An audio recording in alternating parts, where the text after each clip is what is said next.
Well, hello, everybody, and thanks for coming. Appreciate you guys all being here. Sunday conversation is a certain amount of pressure on me, but the pressure is good. The pressure is good. I read a book that my dad, a little pamphlet, How to Be at Peace with Your Problems, and I was reading through it, and I realized that the pressure and the stress of life, so many of us are trying to escape from. We're constantly running away from it, or in many ways, trying to find places to go where we feel we're at peace, whatever it may be, going to Hawaii or going hiking in the woods or whatever, because we want to get away from the stress. But my dad said something in this little pamphlet that was so real to me. He said, the ultimate stress is the truth. Isn't that interesting? The ultimate stress is the truth. And it's just so true.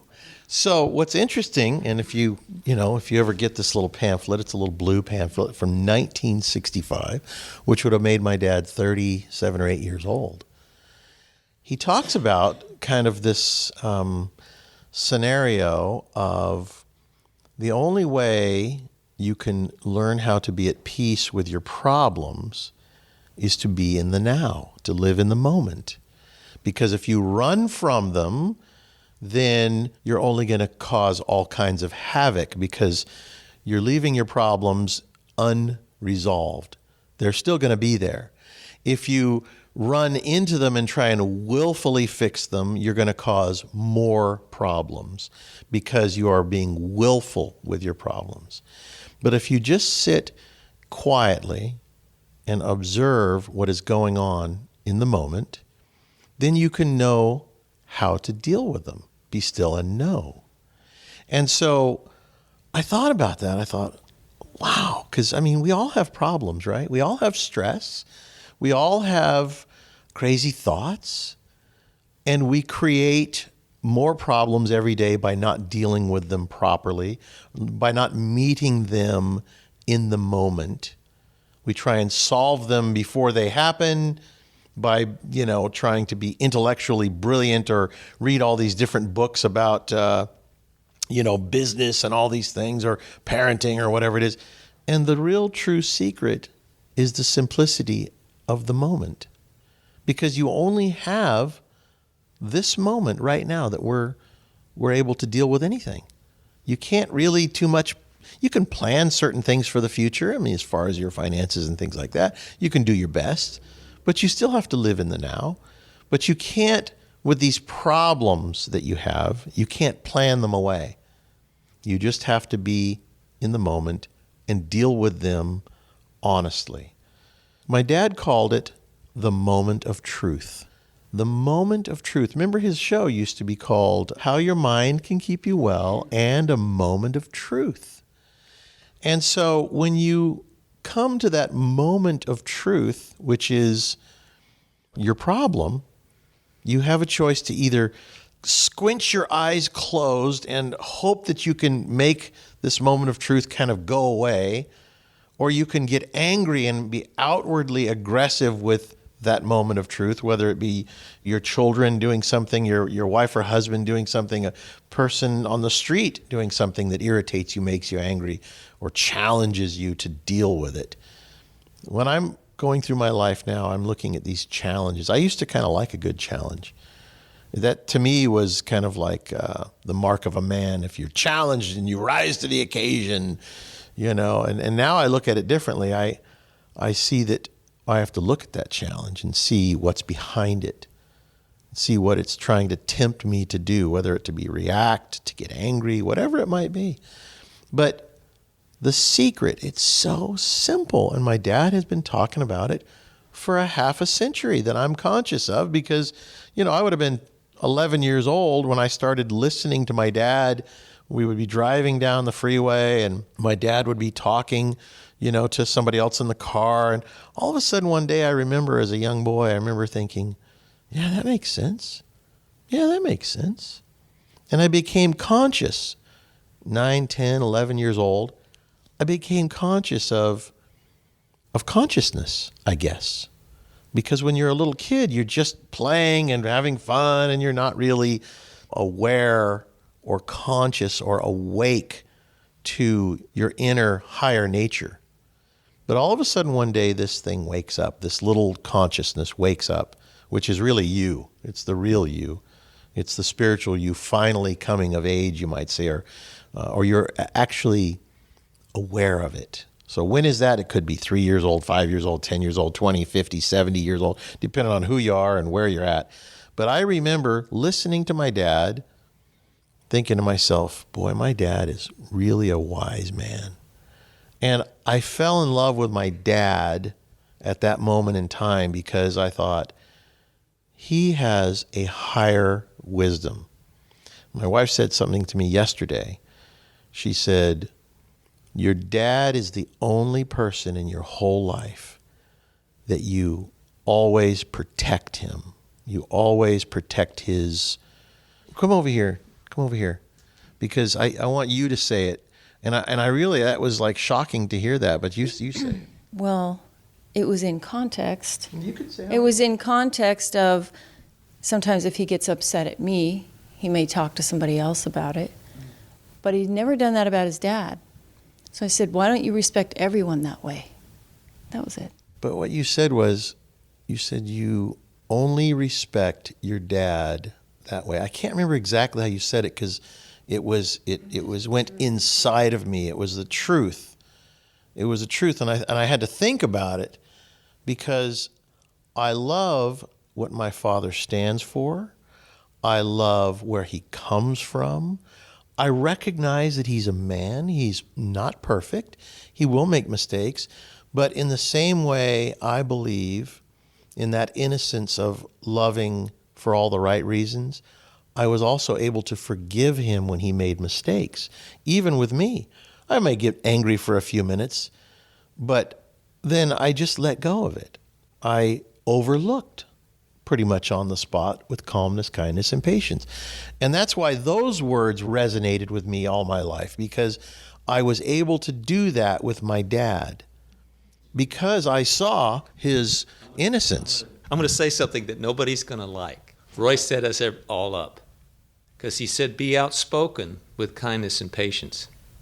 And nobody knows how to do that. He said firmness, kindness, and patience. Okay. Firmness, kindness, and patience. Firmness, kindness, and patience. But what does it mean to be still? Because the meditators in the East, the Far East, are still for hours at a time. Are they saved?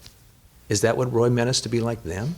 No, because Roy said, at some point you won't need the meditation. You will be in a meditative state often or all the time. Well, it's the separation from essentially your mind. Correct, your thoughts, where you're really looking at life and not, right, you're observing. That's very good. I remember when I was about 13 and I went into my dad's bedroom and he was laying on his bed meditating. And I said, oh, I'm sorry. I said, are you meditating? He says, yes, but that's all right. What do you need? And I said, I kind of walked in further and I said something to the effect of, because obviously I don't remember every word for word, but I said something to the effect of, do you do this all the time? And he said, well, I do it often. He says, but I live in a meditative state. And I remember thinking to myself, how do you do that? How can you drive your car, right? Because, you know, when your mind thinks of meditation, it pictures the monks and, you know, or somebody or with your eyes closed. And how do you drive your car if you're meditating? And then later on in life, you know, he told me, he says, no, he says, it's a consciousness. When you are able to reach that consciousness, then you are living in the state that you are trying to achieve through meditation, right? Which is a higher consciousness. And it's really being in the now, in the right now. It's not living in the future. It's not living in the past. It's living in the moment, which it's not easy to live in the moment because there's just a billion distractions. There's shiny objects. There's shiny thoughts, you might say. There's angry thoughts. There's all these things. There's pressures of life. There's stress from work, from wife, from children, from car payments, from house payments. There's a million, jillion, zillion things that will pull your mind out of the moment. So I believe that my dad, for most of his life, was able to stay in that moment quite a bit. Now, obviously, at some point, a important thought will pull you out of that, and you have to deal with a situation, maybe making a decision on what you're going to do because somebody has called you and said, we need to make this choice. And then, okay, you can't sit there and say, I'm in the moment. I'm going to make this decision from the moment. What I love is, the be still and know. That sounds like just a few words, right? But it's really two different things that's being mentioned there. First, you got to find out what be still is. And then you got to find out what know is. The meditation is simply meant to be still, which is his way of being still was not to quieten your mind. It's to watch your mind and try to be in the moment by being focused on a part of your body, feeling a part of your body. And then you don't quieten your mind, you just watch it as it pulls you in each time. Yeah. And that is the part of the dictate, be still. But what does it mean to know? He doesn't explain that. That doesn't explain that. That's in the Bible. It may have a very different meaning than we think, because our idea, you go to school and you learn and now you know. It's not that kind of know. It's experience. So it's actually a connection with a heavenly source. I mean, he used to say no is not like no, you know in your head. It's like no experience, like you experience. So let me add, I'll go to you. So let me add this. You have seen your dad yell and scream at people. And you think, well, he wasn't really being conscious then, right? I suspect that his knowing, the knowing part, is some mysterious way that our consciousness is not our consciousness. It's his consciousness in us. We're under his consciousness, under the influence of his presence. We do things that we're watching ourselves do, wondering, why are we doing that? And we're watching ourselves. Even if it's yelling and screaming. Even if it's yelling and screaming, or if it's giving in. I've seen Roy give in to people who were totally out of line. A guy that's his employee. We were in the office at his foundation in town here at one time, and we were in the back with several people, and we were kind of talking lightly, and he was joking with us, and we were just discussing something. And this guy comes from the front of the office, and he's his employee, and he yells, "Would you guys shut up? I'm trying to concentrate on a phone call." And I look at Roy like, what is going on? And Roy looks at me and gives me a wink and kind of smiles, and he doesn't say anything, and we quieten down and be real quiet. And you say, why would Roy do that? Why wouldn't he just tell this guy to shut up? Don't you know you work for me? Get down there and do your work. I was just going to say the next line in that is, be still and know that I am God. That's true, but what does it mean to know that I am God? I think it's a process by being still. It's not the know thing. There's a concept in his physics book of moving stillness. So I can be sitting here in this chair, and I'm not moving, but I am moving, because if you look from space, the Earth is moving. So being still is really giving up of yourself and allowing God to move you. To be still and know, if you think about the Bible talks about that word several times. So-and-so knew his wife. It was an intimate relationship, an intimate experience with someone. And that's what it would be when you know God. What I was saying before you guys got off on that was that we're going to be pulled out of that consciousness by life. It's going to pull you out. It's going to happen. You're going to get pulled out by business, children, family, something.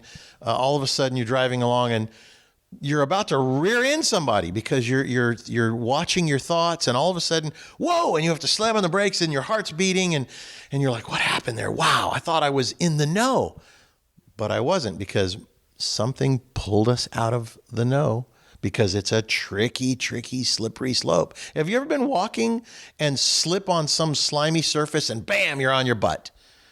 That's how it feels sometimes when you wake up and go, what happened? 2 minutes ago, I was being conscious. I was in the know. I was in the now. And bam, you hit your head. You land on the ground and you have to pick yourself up.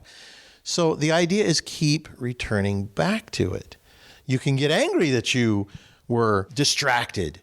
And then that anger is another part of that slippery slope.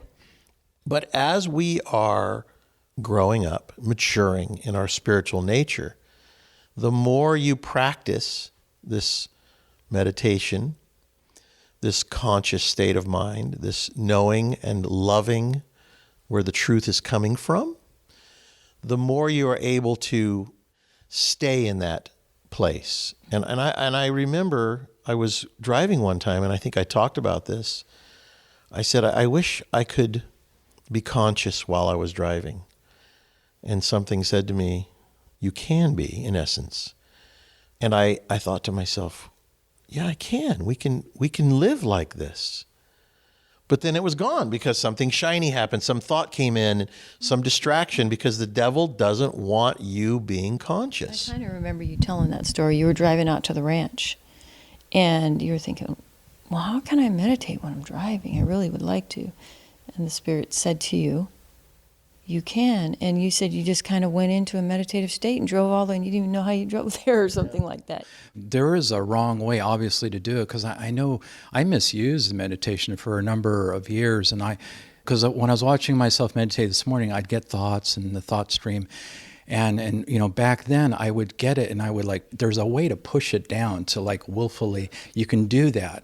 And you think you're being still, but it's not, it's using your own effort, you know. So now, you know, it's just much more simpler. And, you know, I'm actually seeing, I don't know, the knowing is so different, you know, it's so different. It's not where I'm talking to myself or regurgitating knowledge, or it's not related to any words in my head.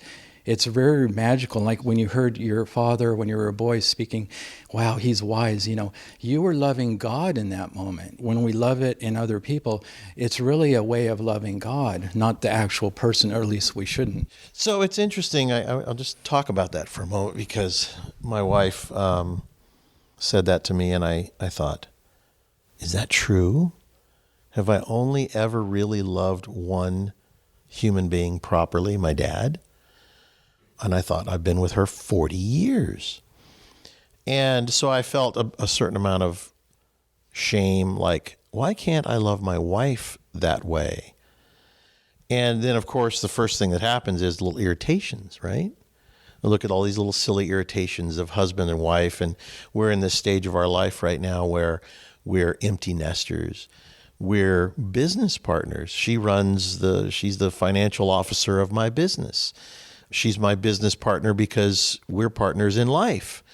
We're husband and wife. You know, all these different dynamics, and each one you kind of put a different hat on, or so to speak, when I'm the husband, I'm the man of the house, I'm the king of my kingdom. But the reality is that if I love her in the same way that I love my dad, where I could overlook when he made a mistake and still cherish him, because no man is perfect, but also nobody is perfect. None of us are perfect. But I thought to myself, well then, I'll have to learn how to love yet more. I thought I was loving her all the way, but since I love the truth, I know I wasn't. I wasn't going to make an excuse for it. I looked at it and said, okay, I have not yet perfected that love, that relationship, was unconscious of it. And she woke me up to that unconsciousness, because when something would bug me that she would do, I would sometimes talk about it on the radio or in the group here or with friends and complain about my wife the way men complain about their wives or women complain about their husbands. And I thought to myself, well, that's true. And if you can't handle the truth, then you'll make an excuse for it. Well, that's just how guys are. They complain to each other about their wives. You know, and ain't that the truth, right? We do, us men do, and women do it to their. Chuck says, I never have. When there's something unresolved, you need to discuss it with the person. And you communicate back and forth. And if you walk away and it's still bugging you a day later, you say, you know what? This is still bothering me. Let's talk about it. And you get it resolved with that person. But if you don't and you carry around a little resentment, it's just going to come out to different people. It's just going to has to come out somewhere, but it's not coming out in a place that can make a difference. So when I say that's what men do, that's culturally in this world today what men do. They go down to the bar, they have a beer, they talk about their wives, what bitches they are, or whatever. Or the women, they get, they're in their jobs and they're talking about what, jerks their husband are, abuse of this or that. But it's not right.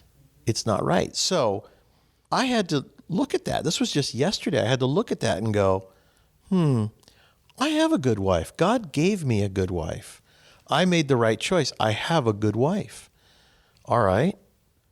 Why then would I, like I said earlier in this conversation, set myself up to fail by doing the wrong things for the wrong reasons and the wrong timing, right? I mean, in essence, that's what's going on when you're not living in the moment. You're living to the left of the center, to the left of it because I'm angry, because I'm not dealing with some niggly little thing, whatever it is. But what then it does is it poisons the relationship. It slowly but surely poisons the relationship. Now, when she made me conscious of it, I thought, boy, that's an easy fix.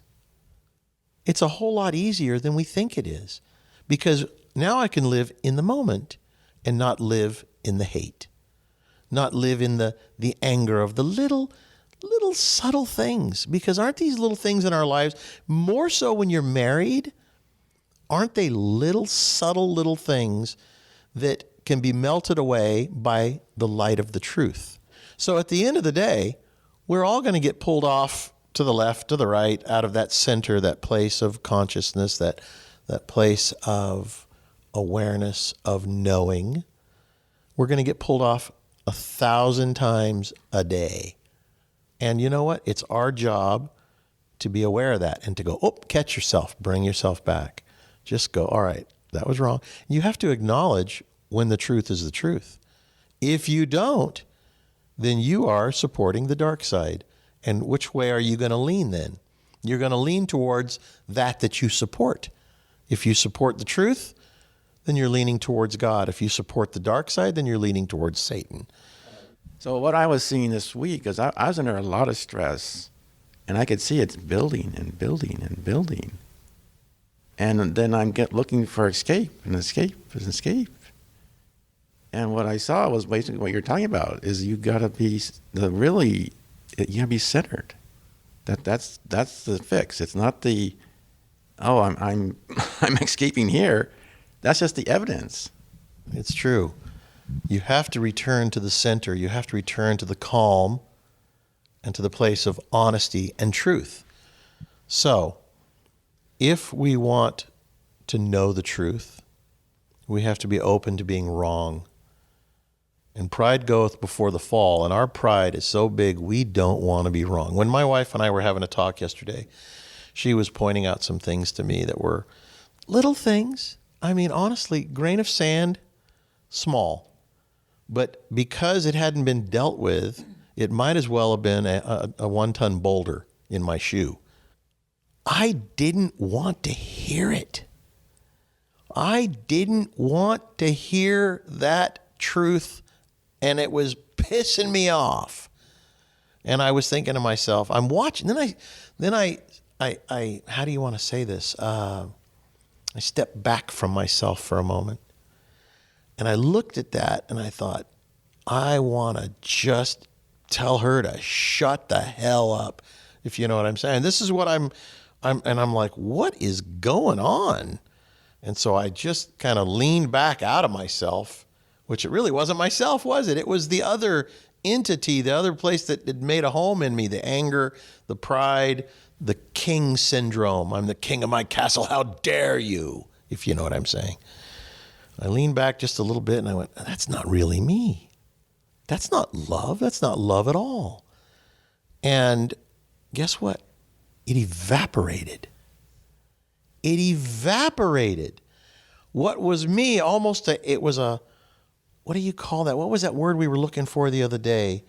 Oh, hologram? A hologram.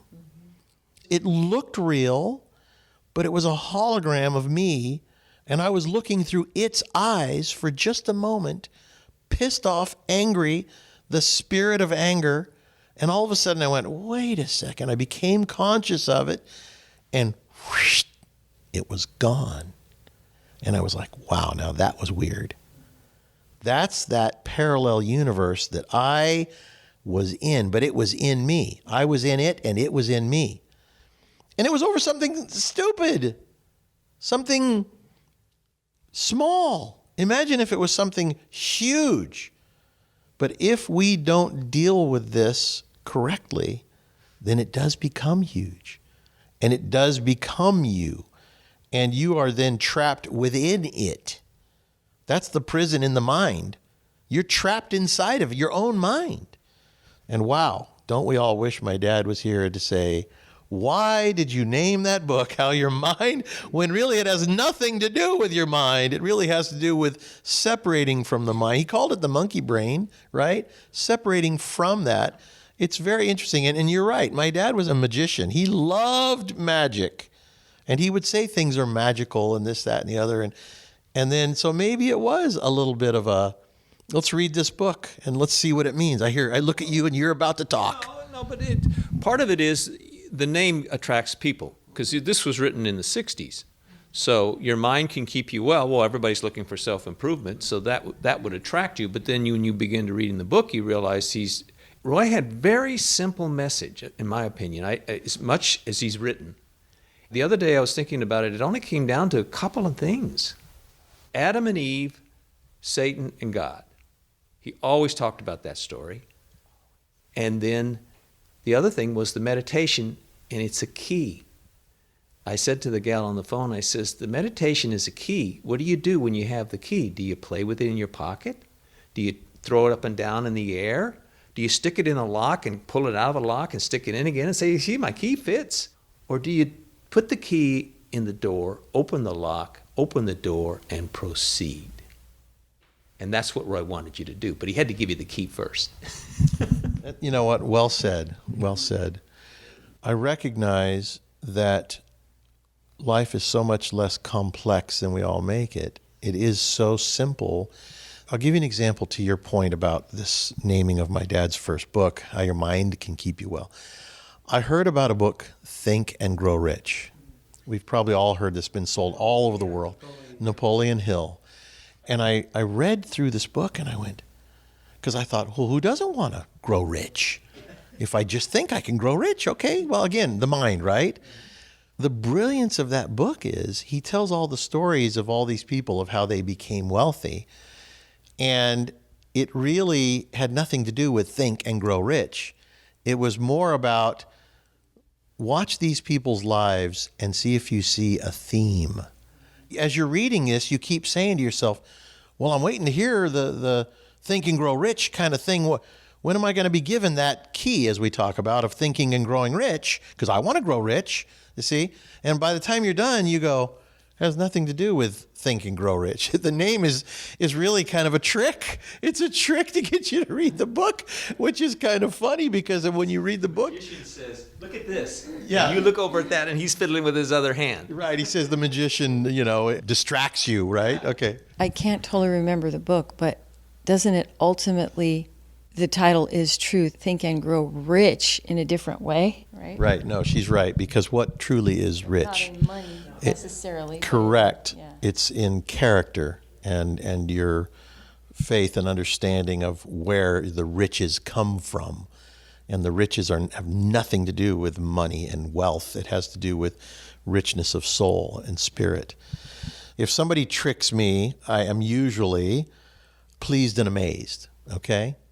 And with a magician, you go, wow, that was fantastic, unless they trick you and do something mean, okay? Because that also happens in this world. You see that in the way we're marketed to these days. We're manipulated through subliminal marketing and all this, and it's all designed to pull you away from where you should be going in your life. The beautiful thing about what my dad teaches is to bring you back to that simplicity of being still and know. And so this morning I was reading his little book, How to Be at Peace with Your Problems, or whatever it was, a little pamphlet. And I thought to myself, well, how am I going to be at peace with my problem? I don't want to live at peace with my problems.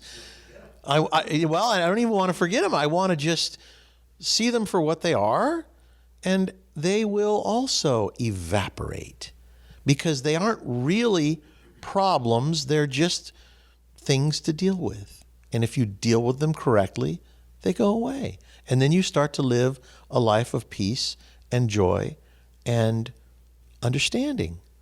And so I after this conversation with my wife at the end of the day, I thought to myself, wow, that devil, that monkey on my back, that devil on all of ours back, is there, omnipresent, waiting for a moment of irritation to slip inside of you and take your form and manipulate you and use you as its puppet. It's now living and breathing through you, through your anger, through your irritation, through your judgment, through your contempt, through your impatience, through whatever it is. You are its puppet, and your body becomes its body because it has no form without you. It can punch somebody, it can hurt somebody, it can kill somebody. And then you wake up and go, what happened? You just murdered that guy. That's what happened. I didn't do it. How many times have we seen that in the movies and in real life? It's because it really wasn't you. It was it. But you gave it a home. You gave it a home through just riding that wave of anger with it. It's like when you're surfing. If you've ever seen surfing, if you catch that wave and you ride that wave, guess what? You have a passenger. And that passenger is within you. I think the pressure is good because guess what? When we're dealing with problems, who was it, that guy that we just talked about? Jon Voight. Did anybody see the Jon Voight interview on Tucker Carlson? Very good. He says life is supposed to be tough. He said, let's tell the way he told it, okay? He was at the bottom, divorce, problem with his kids, his career, and he was really suffering. He said, and I found myself on the floor just saying, this is so difficult. So difficult. He said, and a voice said in his ear, it's supposed to be difficult. He said, he was like, whoa. But he said, in that voice was love, was somebody was there for me. Somebody was actually with me in this life. And he said, it changed my life. And the next day, he said, I woke up, I was happy. I was like, what do you got for me today? What was the book of Roy's that you were reading? how to be at peace with your problem. Okay. What it's saying is, because we're all born into a world that we eventually have problems, even if it is we're not good looking, or we have only one leg, or we stutter, or we can't remember things, or we're so smart and beautiful and intelligent that everybody praises us, and now we feel like we're becoming egomaniacs. We all have these problems. They're problems for us. And what the title seems to be saying to me is, find a way that you can be at peace with the problems that life has put upon you, because you didn't necessarily deserve the problems. They are just there. And I think that is the same thing as if you learn to be still and know, then you will eventually learn how to be at peace with your problems in a different way, the way that Jon Voight became. Now all of a sudden, oh, what's the next problem? What's going to go on next? I wonder how I'm going to deal with it. All of a sudden, everything that was bringing him down now became almost an adventure, because he saw it from a different angle, right? It's a paradigm shift of thinking. And so it is a spiritual change, because it's a spiritual awakening. The thing is, you can't actually give that paradigm shift to yourself. You can't think it into action. It happens in a magic moment. Somehow you're humble, something, and God touches you, and now all of a sudden you're connected with your source and you see things differently. I saw something one time. It said, the pressure is good. And I thought to myself, yeah. Actually, it was a neon light. That was a neon sign that says the pressure is good. And I took a snapshot of it.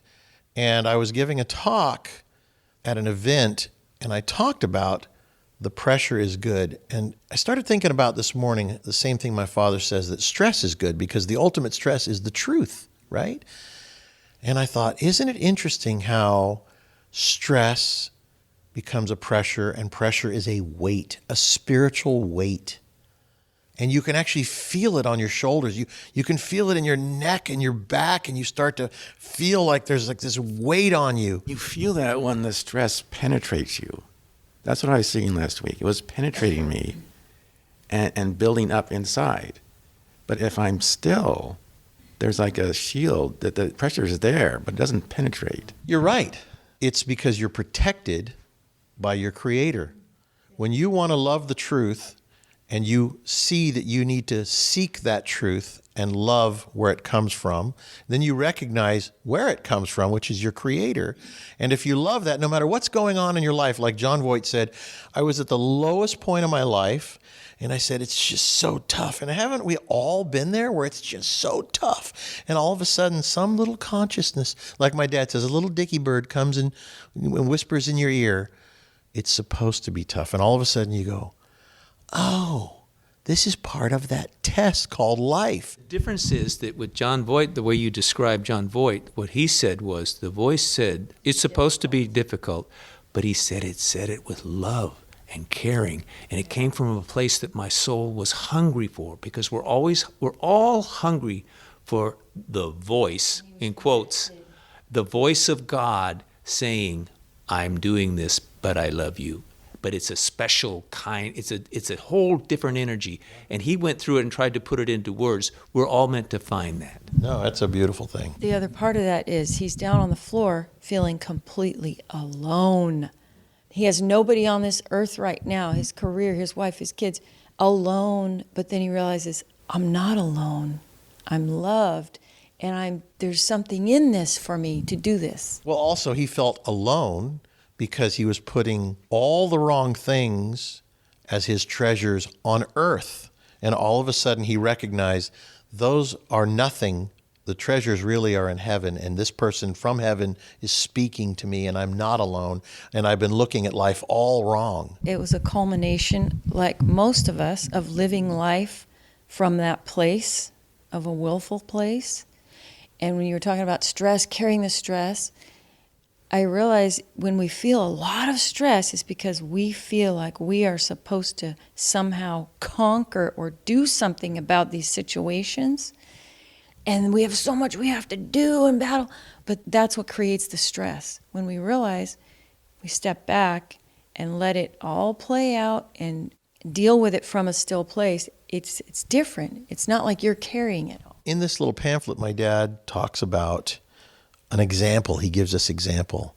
He said there was a lady that had a dog, and the dog was sick, and it was lethargic, and its nose was dry because the dog's nose is supposed to be wet. So she took the dog to the veterinarian, and she dropped the dog off, and she left, and she was so worried about her little doggy. A few days later, the veterinarian calls and says, your dog is all better. You can come and pick him up now. And so she goes to the veterinarian. She opens the door. Her dog sees her and runs over exuberantly and almost knocks her over because he's so happy to see her. And he's all healed. And she says, what did you do to my dog? He's so healthy now. Look at him. He says, I didn't do anything. She says, what medicine did you give him? I didn't give him any medicine. He says, I just didn't feed him for 3 days. You've been over-loving that dog to death. He was fat. He was eating too much. And you were killing your dog from giving that dog too much, what we call, air quotes, love, when the reality is there's a certain amount of stress that we all need, that the animal needs, because the animal's a different creature. It needs a certain amount of stress to survive. Otherwise, it's going to perish. It's going to die. And so the moral of the story is that there's a certain amount of pressure or stress that we all need in life to be able to move ahead. Otherwise, we just get fat and we'll eventually just die early because of the lack of stress. So stress is good. Which I just have to bring up, that now the government is paying people not to work, taking away the incentive and the good stress to strive or to work, creating weak people that are dependent. That's the ultimate end to our society. This is really the ultimate end if they persist, when they stop allowing us human beings to have the natural stresses of life, to be able to go, you know what, I got to pay my bills. I got to go out and earn some money. Like right now, what is the biggest problem in America? People can't get employees. Why? Because the employees are incentivized not to work because they get a check from the government. It's killing our country. It's killing our people. It's killing our spirit. So that's why at the end of the day, he says, truth is the ultimate stress. Truth, because we run from it and we don't want to face it. We don't want to know the truth. Unless we do, then that's the changing moment. That's the John Voight understanding where we wake up one day and we go, wow, I've been running from all this stuff for so long. It's time for me to wake up. It's time for me to face the fiddler. It's time for me to say, okay, you know what? This is wrong. Like that one time that God came to me and said, how do you plead?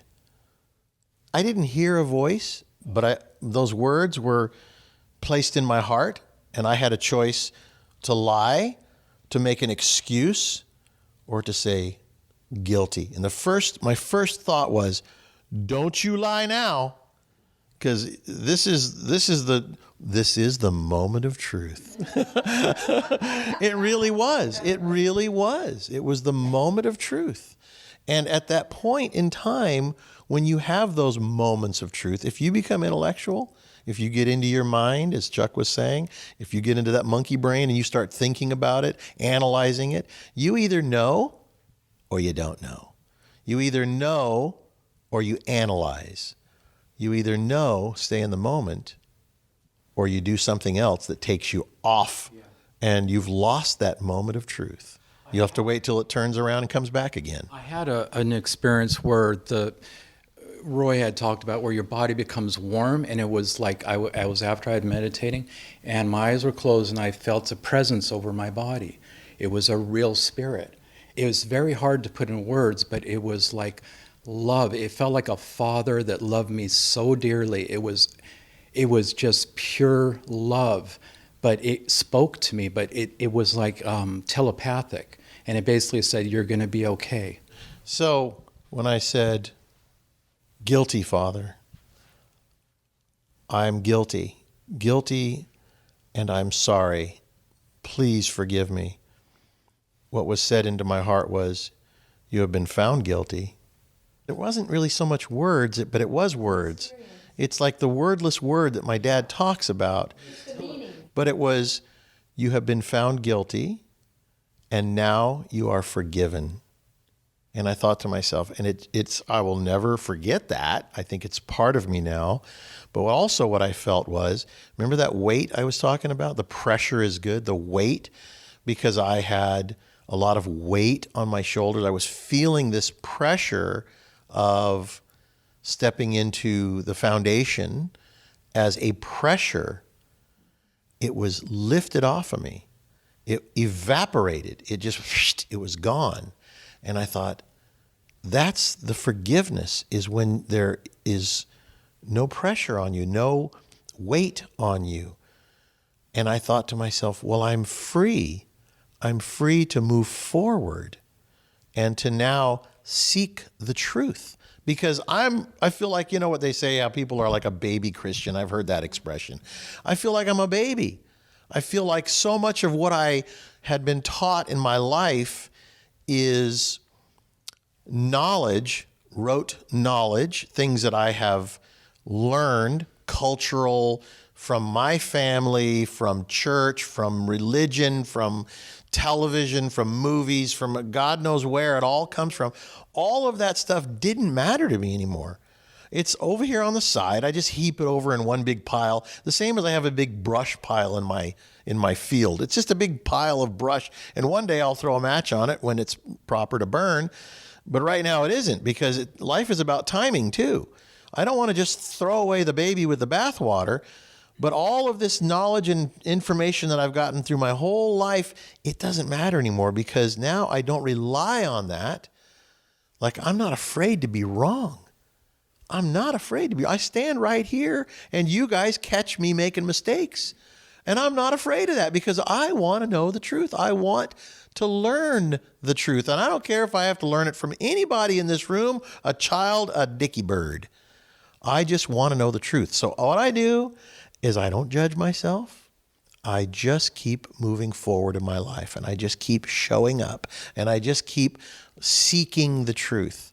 I'm not afraid to be wrong, because see, if I am, it's because my pride doesn't want to be seen as not being as smart as my father or somebody else, as brilliant as the next person that's standing next to me. I'm okay with that. I'm a little kid again.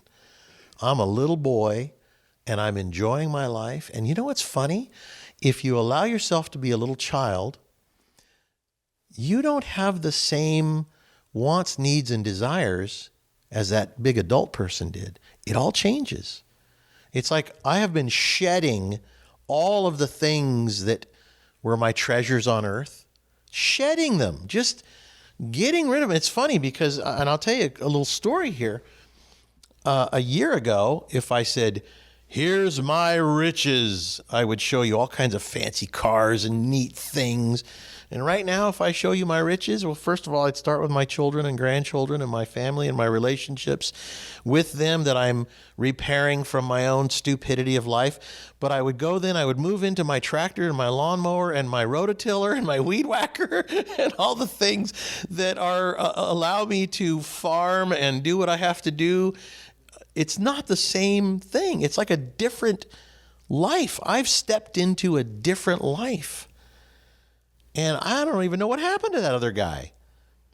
It's so strange to me, because now it's like we're afraid to be seen a certain way because the ego.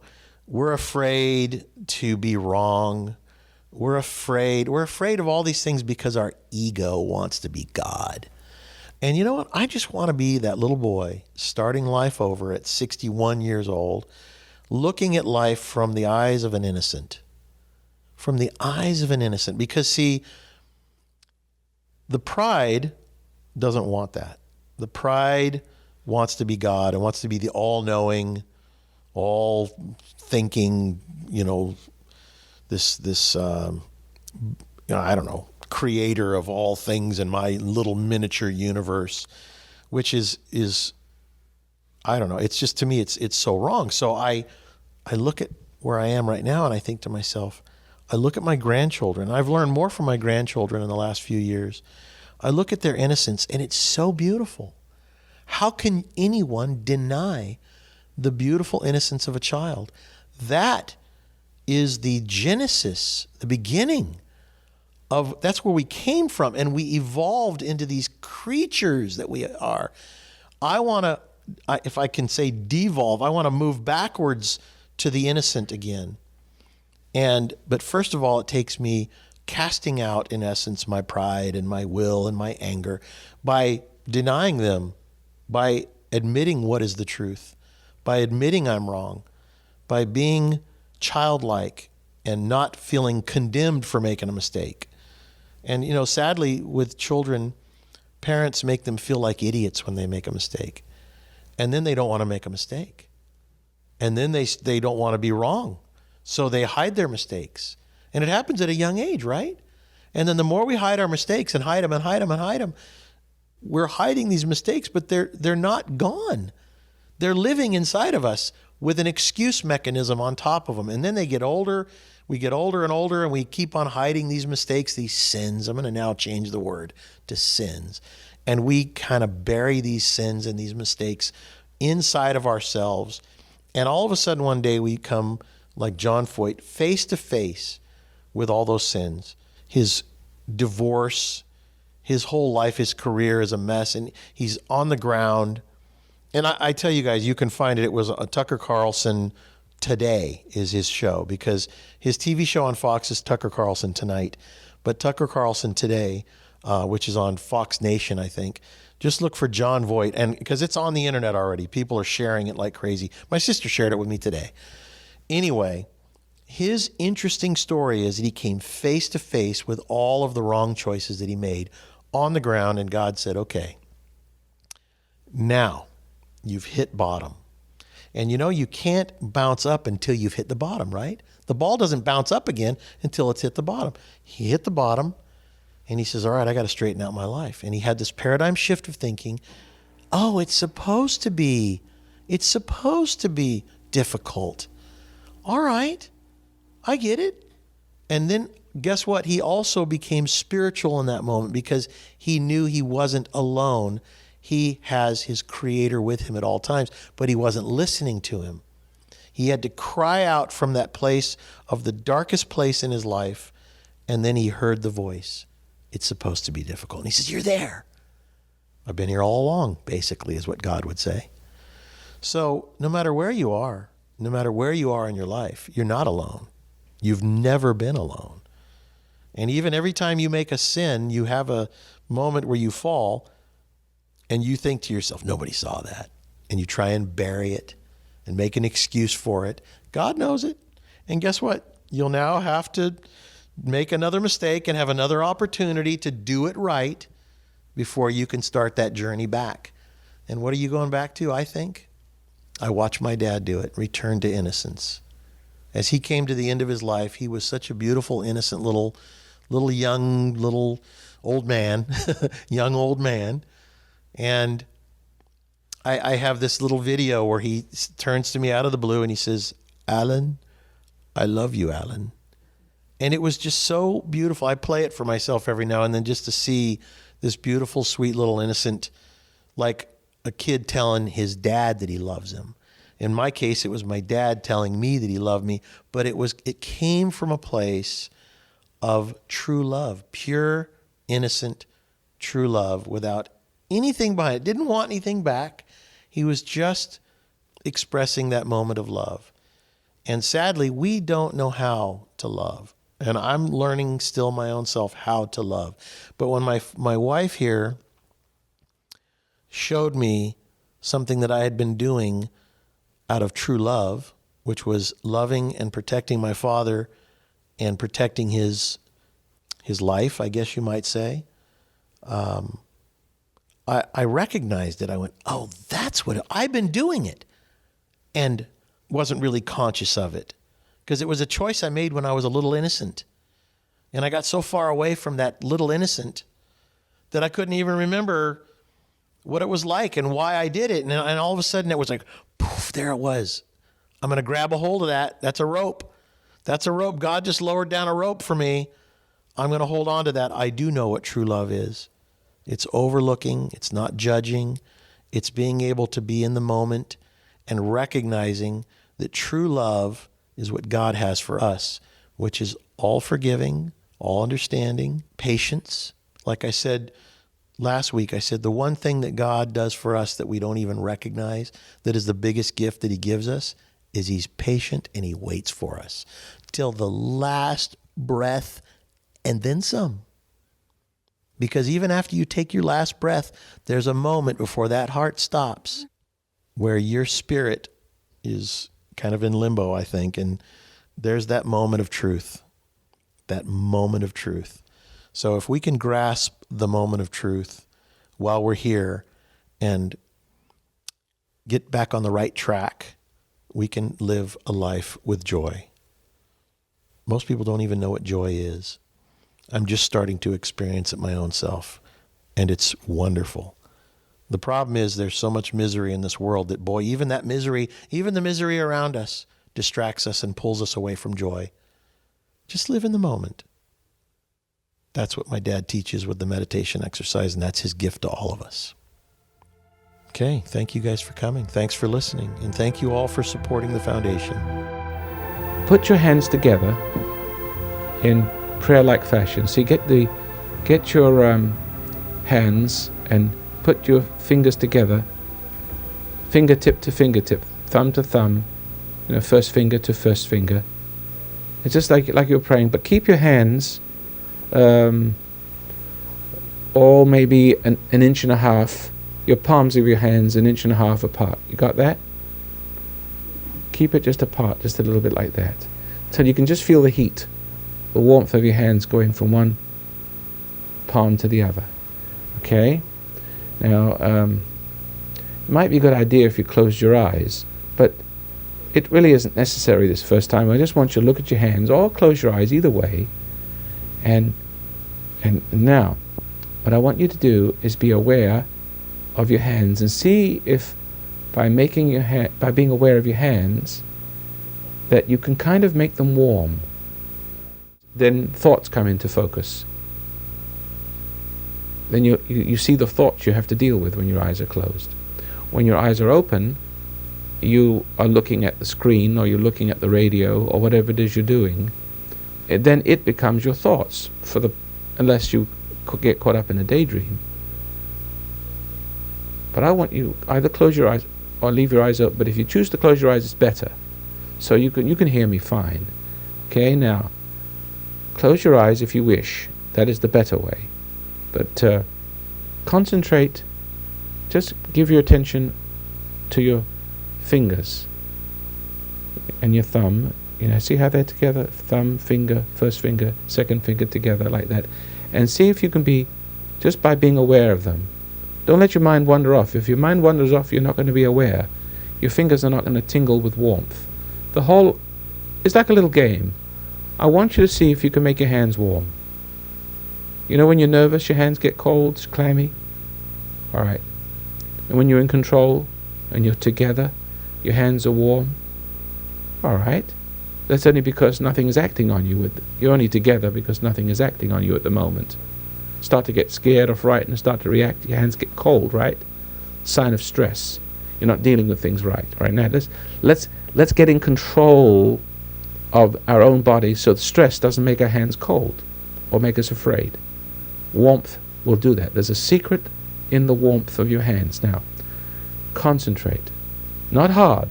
I just want you to be aware that your hands are together in front of you, with your eyes closed. Would you do that, please? Bring your attention to your thumbs. Now shift your attention to the first finger. Now shift your attention to the second finger. And now the third one. Just be aware. That's all I ask you to be aware. If your mind wanders off, whoops, something took your attention. Don't let it happen. Don't sweat it if it does. Just notice that it did happen. Just notice that it did. And then bring your mind back to thinking about your hands again, being aware of them. You don't even need to think of them if you can just notice that they're there and feel the warmth. Just notice the warmth or the tingling of your fingers. First finger, shift your attention to second finger, and see at the same time you can feel warmth passing between the palms of your hands.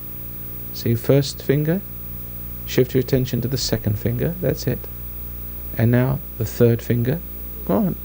If your mind wanders off, now as though you're looking through the middle of your forehead, right there, with your eyes closed, that's you'd have to close your eyes for this one. As though you're looking through the middle of your forehead, don't look upwards with your pupils of your eyes, just notice that spot about, so halfway up between the hairline, if you have hair, that is, and the eyebrows.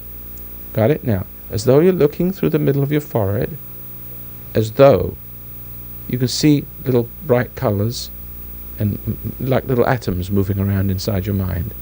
There isn't that much thought when you do that. So you're just looking through your thoughts, and you're looking beyond your thoughts, and a flow of energy. You will feel warmth in those hands. And a lot of magical things are happening when you do that. I say it's magical because I haven't got time right this second to explain the physiology, the psychophysiology of it, the spiritual psychophysiology of it. But a lot of magical things are happening, and it's not suggestion either. One of the things that are happening is that what you know is right, you'll be able to do. And the second magical thing that's happening is that you find that you can see more clearly about people, but it won't upset you. You won't judge them. Simple. That's all I want to say. Just be aware of your hands as though you were looking through the middle of your forehead, and you're going to calm down. But not because Roy Masters says so. It isn't suggestion, you see. It is real. There's a difference between something suggested to you and something which is real. Now, concentrate on your hands. First finger, second finger, third finger, fourth finger. Just shift your attention as though you were looking through the middle of your forehead. Okay, keep doing it. The thumb, actually, start with the thumbs and first finger and second finger, and keep doing that. No matter what I say to you, it's all to help you keep your attention, help you. See if you can do it yourself. If your mind wanders off into some thought process, in some daydream. You know, if he says that to me, I'll say that to him, and rehearsing some future encounter. Okay, just notice that that's happened. Notice you're not aware of your hands. Feel the warmth of your hands. Just as long as you are being aware of your hands, as long as though you're looking through the middle of your forehead, as long as you just keep doing that like a cycle through the middle of your forehead, and you can almost see your hands sitting there. See if you can see an outline of your hands. Just be aware and shift your attention from one finger to another until you find yourself sitting there noticing your hands and the thoughts going by you. See? You either see no thought because looking at them kind of dissolves them. But only for a second or so, a split second, because they keep coming back and they keep trying to pull you in.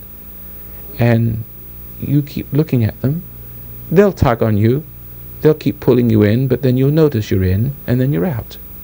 See? And you notice you're in, and then you're out. Keep doing it. I mean, it's fun. It's a simple thing, and you'll feel a little anxiety, perhaps, and then it slowly disappear. Now, be aware of your hands, and feel the warmth. You feel the warmth in your hands? And you're doing it right if you're feeling the warmth. Don't try too hard. Just notice your hands, and as you notice, the noticing itself produces that warmth. And what you're doing now is communicating from your mind to your body. Your soul is taking control of your thoughts and also taking control of the way you feel and the way you react. And there's a sort of a flow from the innermost to the outermost limits of your being.